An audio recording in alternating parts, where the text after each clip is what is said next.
E nesse momento quero agradecer a ajuda dos nossos patrocinadores que tornaram tudo isso possível. Sem sombra de dúvida, o meu muito obrigado para a agência Acutis, agência Exclusivo, para o Bia Lanches, para a Naspes e para a Guiara Afonso Sociedade de Advogados. Sem vocês, isso aqui não existiria. Continuando hoje, para a gente falar sobre investimentos, eu preciso primeiro te orientar que existe inflação. A primeira coisa que existe é a inflação. Ela deve ser tratada antes da gente falar como o brasileiro investe. E para você que chegou agora, inflação nada mais é do que o meu inimigo e o seu inimigo quando a gente fala de dinheiro. É o poder de corroer o dinheiro, de corroer as finanças. A inflação faz com que o dinheiro que você sue para ganhar durante o mês valha menos na hora de comprar. Um exemplo prático de inflação que nós temos hoje é o preço do pacote de arroz. Está na mesa de todo mundo. O pacote de arroz, há 10 anos atrás, ele custava R$ 8, R$ 9 a unidade de 5 quilos, na maioria das regiões do Brasil. Hoje, esse mesmo pacote pode ser encontrado por 17, 18, alguns lugares R$ 25. Esse crescimento do valor desse mesmo produto, mesmo que tenha mais arroz disponíveis no Brasil, se dá por causa da inflação. O valor da nossa moeda está cada vez menor. Então, para abordar investimentos, que é ganhar dinheiro de renda passiva ou ganhar dinheiro de qualquer outra forma mais devagar, você precisa saber que nossos investimentos estão subordinados à inflação. Ou seja, o tanto de dinheiro que você vai ganhar com o seu investimento precisa ser deduzido do tanto de dinheiro que você vai perder pela inflação do país.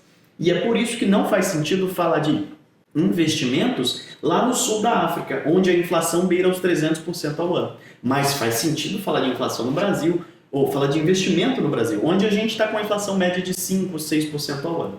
Faz sentido? Vocês sabiam disso? Não. Coisa boa. Agora, tratando do básico, o que é investimento? Investimento é ganhar dinheiro de forma passiva, renda de forma passiva, ou seja, você não precisa se mexer, trabalhar, suar e o dinheiro vai pingar na sua conta. Isso é investimento da forma mais básica possível. Esse investimento pode ser em mercados de ativos reais, ou seja, a gente vai investir comprando móveis de madeira e vendendo móveis de madeira. São ativos físicos, reais, tangíveis. Ou esse investimento pode ser feito em mercados de renda variável, mercados futuros. São os que a gente chama de mercados intangíveis. Você vai comprar um título de ação da Petrobras. Você não tem como pegar um título de ação da Petrobras, mas tem como receber esse dinheiro de volta. Faz sentido para vocês? No podcast de hoje, a gente vai contar no Pod Invest justamente como que o brasileiro habitualmente investe no Brasil.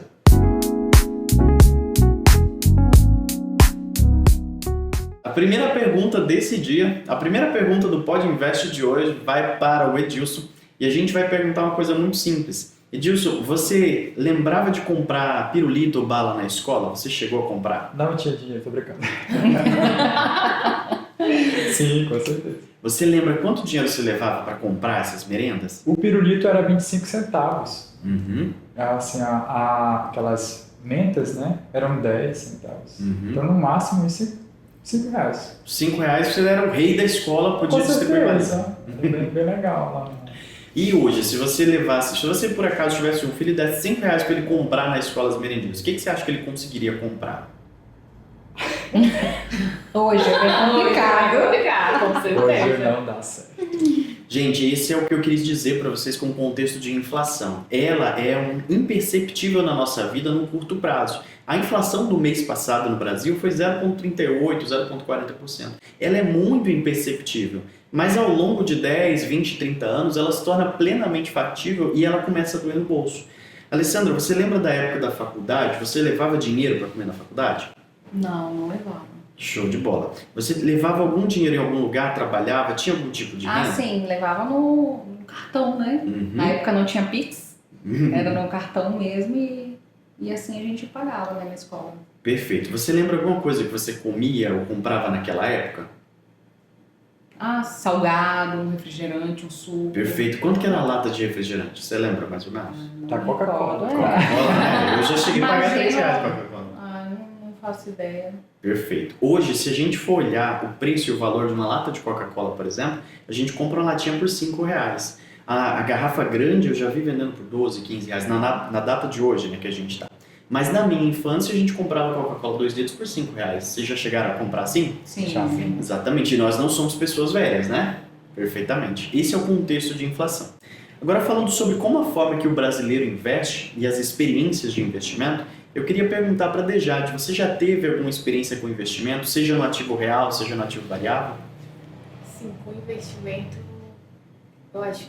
Mas assim, quando você fala investimento em ativos, explica um pouco para mim, só para mim ter noção. Claro, investimentos que eu me refiro nesse contexto podem ser, por exemplo, empreender, você compra um produto e vende, é um tipo de investimento, mas é empreendedorismo.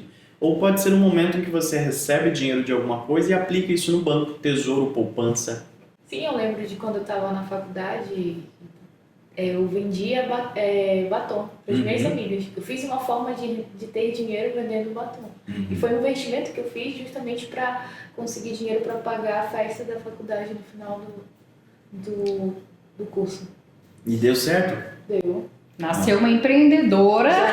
Já existia uma empreendedora, com certeza. Muito bacana. Exatamente. Que interessante, né? A gente vê que a forma de investir não é limitada ao mundo digital, ao mundo das bolsas de valores, né? Os investimentos também estão nos ativos físicos, na vida real. A gente pode, como a Dejade fez, empreender é uma forma de investimento, porque rende receita, né? Passivo ou ativamente. Eu lembro que a Alessandra também tem uma ideia parecida, né? De vender balinha, doce, alguma coisa assim. Conta pra gente. Isso mesmo, gente. Eu, no terceirão, né? Eu queria muito comprar um computador, muito mesmo, e a minha família não tinha condições. E aí, o que eu fiz? Comecei a vender balinha na escola. Comprei chocolate, balinha, pirulito. E aí, meus amigos que tinham, né, um pouquinho mais de condição, eu falava, pessoal, quando vocês quiserem comprar doce, alguma coisa, vocês comprem de mim, para não comprar na cantina da escola, né? Então, já gerei aquela concorrência dentro da escola, né? Mas é bom. E aí, o que eu fiz? Fazia um caderninho de cada um, né? E falava, ó, e ainda falava assim, não é meu, é do meu pai. Então, eu tenho que prestar conta com meu pai, né? E aí, eu falava assim, gente, eu queria até comer um chocolate hoje. Aí, uma amiga falava, não, pode comer e anota aí pra mim. Então, todo final de mês que o pai deles recebiam e eu recebia também. Que ótimo! Então, eu ia juntando e assim eu comprei o meu primeiro notebook. Olha, Foi é desse interessante. jeito. É uma experiência de Sim. empreendimento que reflete investimentos na prática, né? A forma, isso até reflete muito o tema do hoje do Pod Invest, que é a forma como o brasileiro investe. Hoje, na prática, a gente investe com qualquer coisa que dê certo. Isso, inclusive, é um problema quando a gente mostra pirâmides financeiras, que é algo recorrente aqui no nosso país, né? A gente investe no que dá dinheiro e no que a gente pode fazer e no que está ao nosso alcance. Interessante. Tipo, uma pergunta. Investir num joguinho do Tigrinho, tá certo ou não? É uma pergunta muito capciosa, né? E agora tem tigrinho, tem cachorro, tem coelho, tem aviãozinho. vários animais. Exatamente. Tem de tudo, menos inchada pra gente trabalhar. Ninguém quer investir em capital lote, né? É verdade. Gente, mas brincadeiras à parte, jogos de azar são tratados dentro da economia. E, inclusive, existe uma teoria dos jogos que fala pra gente sobre as probabilidades e riscos. E a gente separa em 3 tipos de jogador. O jogador propenso ao risco, o jogador mediano e o jogador avesso ao risco. Jogos como Tigrinho e outras plataformas dessas que prometem rentabilidades com pouco recurso investido são tendenciosas para investidores ou para pessoas que têm uma alta propensão ao risco. É aquele cara que, se você ofertar para ele 20 mil ele jogando 50, ele vai jogar. Mas se você ofertar 10 reais ele jogando 2, ele também vai jogar. Ele tem uma propensão ao jogo. Então, se dá certo ou não vai depender de um fator aleatório que é sorte. Mas uma certeza a gente tem. Plataformas dessa como do Tigrinho ou relativas, elas são feitas para o modelo capitalista. Elas são feitas para dar dinheiro e dar rentabilidade. Só que o produto dela não é o Tigrinho. O produto é o usuário. O usuário é quem dá dinheiro para a plataforma em algum momento. Com certeza vocês vão conhecer alguém que já ganhou dinheiro ou ainda ganha no Tigrinho. Sim, conheço Não várias conhece? pessoas Olha. que ganharam muito dinheiro. Exatamente. Eu vou conhecer pessoas que não ganharam dinheiro, porque é do meu ciclo social, essas pessoas. Mas enfim, não podemos recomendar investimento, mas podemos dizer, o Tigrinho tá aí. Cuidado para não viciar. Sim. Tanto que a gente vê agora, né, os influencers que estão divulgando esses jogos Sim. aí, sendo convidados, né, a prestar esclarecimentos acerca da divulgação, né, desses Faz jogos, total né? sentido. Falando de investimentos e da forma como o brasileiro investe, vou trazer uma curiosidade e uma pergunta para vocês. Meu Deus. Vocês têm ideia de quantos anos existe a Bolsa Brasileira, a B3, Bolsa Brasil Balcão? Tem ideia de quantos anos ela existe nesse país? Não faço Sim. ideia. Baseado Não. pela nossa idade, assim, né, eu já deve ter mais de 30 anos. Você está certo. Mais de 30 anos está certo. Hoje a Bolsa Brasil Bacom completa 55 anos de existência. Ou seja, basicamente é da idade dos nossos pais ali, regulamentada, bonitinho com a legislação. Mas pensem comigo, se existe uma forma de investir assim, que já tem 55 anos no Brasil, quantos milhões de brasileiros vocês imaginam que já estão investindo lá, com CPF cadastrado, bonitinho? Algum palpite, Edilson? Acho que ninguém. Acho que, deixa eu ver, uns 50. Um pouco mais. E você, Dejade? 200. Um pouco mais. Alessandra? Vamos lá, uns 300. Um pouco mais, gente. Hoje a gente, no Brasil, a gente tem mais ou menos 5 milhões de contas cadastradas nessa Bolsa Brasileira, Bolsa Brasil Balcão. Parece bastante gente. Se você olhar esse número, é um número gigantesco. Não cabe numa sala. 5 milhões na minha conta seria ótimo. Eu certeza. plenamente, reciprocamente. Mas agora, se a gente comparar com o tamanho do nosso país, nós somos em média 220 milhões de brasileiros. Sim. A gente tem um percentual extremamente baixo, que não representa nem 5 ou 7% das pessoas economicamente ativas investindo. E, curiosamente, essa quantidade tão pequena de investidores representa o nosso histórico do país. De novo, aquele problema da inflação. Nos nossos pais, se vocês lembraram, eles têm um cantinho que a gente guarda alimentos, uma sala de depósito, um cantinho, e eles têm uma segunda coisa, eles compram as coisas de fardo. Um fardo de arroz, um fardo de óleo, um fardo de açúcar, e a gente armazena isso. Os meus pais compravam meio saco de arroz, meio saco de feijão, para durar lá pelo menos 6 meses. E aí eu era responsável por colocar aquele meio saco nos litros, na garrafa de 2 litros pra gente estocar. Vocês lembram de algo assim de infância? Sim. E o Isso. saco, no caso, é aquela saca mesmo, Saca né? mesmo, 60 quilos de feijão, Entendi. literalmente. Eles compravam meio 30. E olha que curioso, esse comportamento, ele não foi criado aleatoriamente. Nossos pais não imaginaram um dia que seria melhor ter 60 quilos de arroz em casa ou 60 quilos de feijão. Isso aconteceu em virtude da inflação que o país percorreu. Nós já chegamos no momento em que o Brasil tinha 3.000% de inflação ao ano. Isso significa que a cada um dia o produto consegue dobrar de preço por dia. Literalmente, a gente compra uma balinha lá na época da sua escola por 25 centavos, no outro dia ela custa 50 centavos. É completamente impraticável manter o dinheiro nesse caso. E aí a solução que os nossos pais encontraram era liquefazer o dinheiro em bens. Recebeu, imediatamente eles corriam para dentro do mercado para comprar o máximo de coisas possíveis e estocar. E as coisas que davam para estocar são coisas não perecíveis. Lá vem o fardo de arroz, o fardo de óleo, o fardo de feijão. E é por isso que existe o chá. E é por isso que existem aqueles quartinhos, as dispensas de alimento. Sabiam dessa curiosidade? É interessante, sim. Lá em casa também funcionava muito assim, realmente. Nosso pai recebia lá no início do mês, já ia para nós moramos em Salinas, e aí comprava lá no supermercado, trazia um monte de comida, e aí tinha já as vasilhas separadamente para cada dia ali, 4 pedaços para cada pessoa ali por dia, então era bem interessante assim, essa questão de organização, né, para dar em 30 dias. Até a gente faz hoje isso. Exatamente. Os nossos pais tentam nos passar esse costume, né? Os meus pais adorariam que eu guardasse lá um fardo de várias coisas. Né? Mas é legal isso. Mas facilita, sem sombra de dúvida. É uma cultura que funcionou no Brasil e até hoje vai ser repassada de geração em geração. Mas hoje eu e vocês não precisamos mais comprar as coisas de fardo. A gente pode literalmente comprar as coisas racionadas, né, para uma semana, para 3 ou 5 dias e voltar ao mercado que o preço não vai ter mudado tanto ou tão abruptamente. Alguns centavos vai oscilar, mas não vai oscilar reais em relação àquilo. Faz sentido? Faz sentido. Eu lembro quando eu era pequena, as compras do mês, né, eram eventos em casa.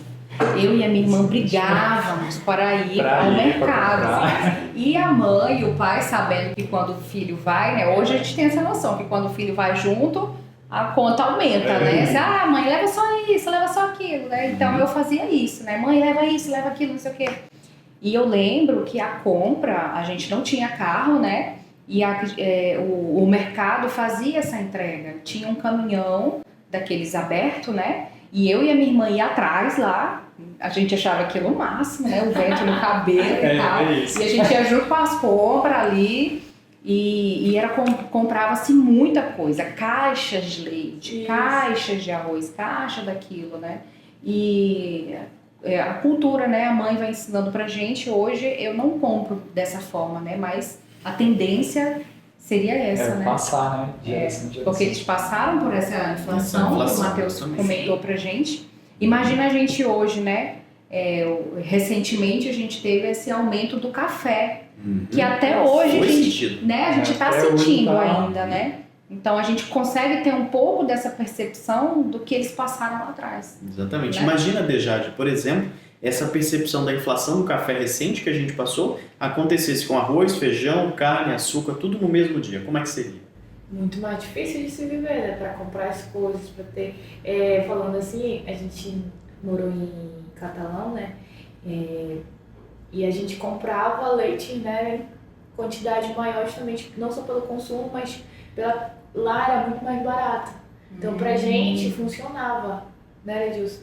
Comprar diferente daqui, que a gente já achou um outro valor. Bem mais caro. Bem mais caro. Nossa, então assim, a gente comprava uma caixa fechada, praticamente a R$40, né? Tinha 12 litros, né, no caso, né? Então, assim, foi um... E isso também, eu acho que o Brasil todo, né, sofre com o aumento do café.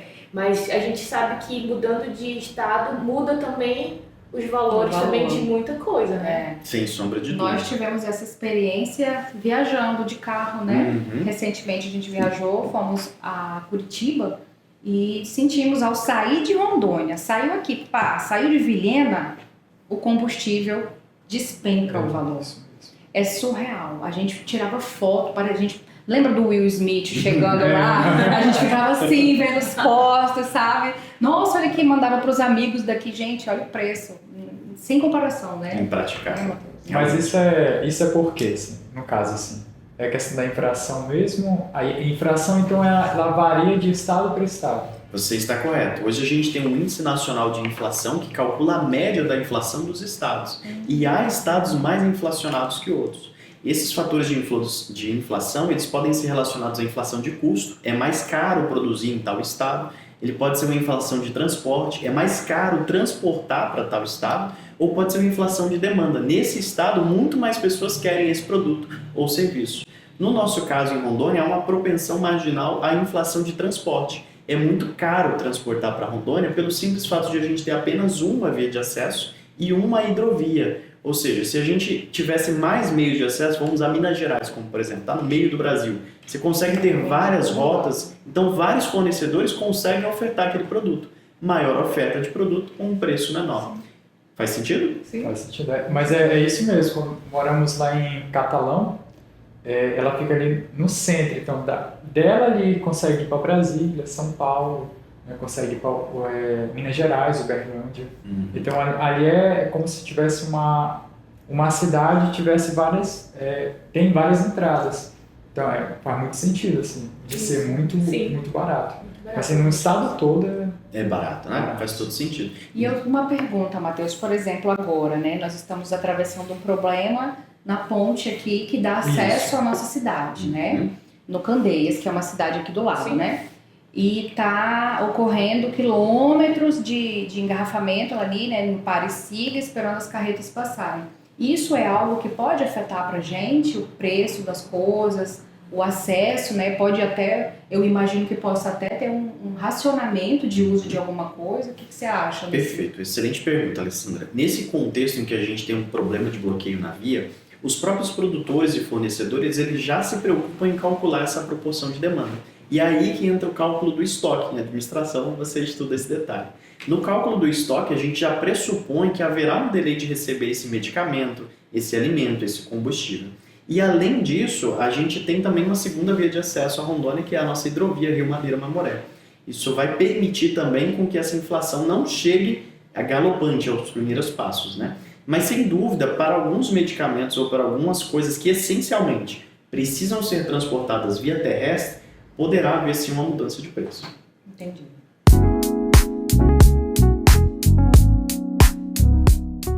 Edilson, inclusive, essa forma como você investe é uma das formas mais arriscadas no Brasil, que é justamente investir em empreender. Você sabia disso? Não sabia. Olha aí. Por que ela é arriscada? Ó. Porque ela é uma das únicas formas no Brasil de investir, uma das mais pujantes que a gente tem, que se der certo, ela te dá retorno, e muito retorno. Mas se ela se der errado, ela come seu patrimônio, todo o dinheiro aplicado. Então você aposta 100% do seu capital em você. Olha que ativo Olha. interessante. Olha, Você é o seu próprio ativo. Você confia em Legal. você 100%. Excelente. Adorei. Interessante, né? Parabéns. Parabéns pela forma de investimento. E agora eu estendo a pergunta para a Alessandra. Você já teve alguma experiência de investimento? Conta pra gente. Então, eu há pouco tempo, né, pesquisando e tal, né, fiz o meu perfil de investidor, né, na corretora e também fiz através do Instagram, né, e o meu perfil é muito conservador. Mas eu sou daquela forma assim, eu acho que como todo mundo aí, né? Eu quero investir, por exemplo, R$100 e eu quero ter um retorno de R$1.000 por mês durante 12 meses. Olha o tigrinho aí. Mas no tigrinho eu não jogo porque pode ser que eu perca. Tem esse risco. Tem Então, noção desse risco. exatamente. Então eu não me arrisco, eu não Tá tenho esse certo. perfil. Então, qual foi a minha saída para investimentos, né? Pesquisei muito e fui com a minha gerente do banco e a questionei, né, sobre investimentos e tal, qual que seria, tipo assim, o menos do menos arriscado. E aí ela me apresentou o LCA, que é A letra de crédito agropecuário. isso, investimento no agronegócio, né? E o que é? Eu invisto determinado valor, naquele dia que eu faço um investimento, ele já dá um percentual, né, que vai ter o rendimento. Então eu já sei o dia que eu vou receber esse valor que foi investido e o retorno dele. Já tem data marcada. Para mim, como administradora, que eu gosto de tudo certinho, tudo na ponta do lápis, né? Para mim foi a melhor saída. E antes de fazer, né, de concluir esse investimento, eu a questionei, perguntei dela, né? Ô Márcia, que o nome dela é Márcia, né? Márcia, qual que é a chance, a possibilidade de eu perder esse investimento ou parte dele, alguma coisa assim? E ela foi muito sincera comigo, ela falou assim, Alessandra, assim, o único risco que você corre é se o banco quebrar. Se o banco quebrar, aí sim, perdeu tudo, né? E aí eu falei, nossa, a instituição daquele tamanho não vai quebrar agora na minha vez, né? Então, Aí quebrando. Aí é verdade. Agora eu entendi o que os bancos querem. Faz sentido. não, na minha vez não, por favor. E daí eu senti essa segurança de fazer esse investimento, um investimento até um pouco alto. E já tenho alguns anos investindo nisso e eu tô, assim, me sentindo super segura. Só que hoje eu já quero, como que diz, acho que é diversificar a carteira, né? E eu já me sinto um pouco mais à vontade de arriscar um valor X em compra de ações que tenha um rendimento, né? E a gente já está caminhando nesse, agora juntos, né?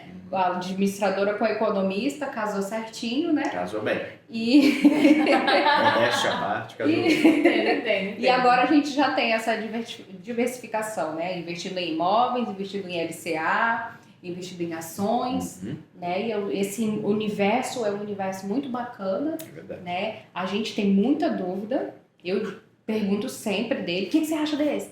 E essa ação aqui, olha, a Sabesp tá rendendo bastante hoje, ó, a Sabesp caiu. Aí eu assim, do meu conhecimento, né, que ainda estou construindo junto com o Matheus, né, a gente vai discutindo, eu passo para os amigos também, né, e a gente vai construindo esses investimentos juntos, né.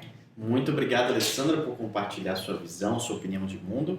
E nós vamos caminhando para o encerramento agora do nosso Pod Invest. E o tema que falamos hoje foi justamente isso aqui, a forma como o brasileiro investe. Quero agradecer aqui a presença do Edilson, a presença da Dejade, a presença da Alessandra.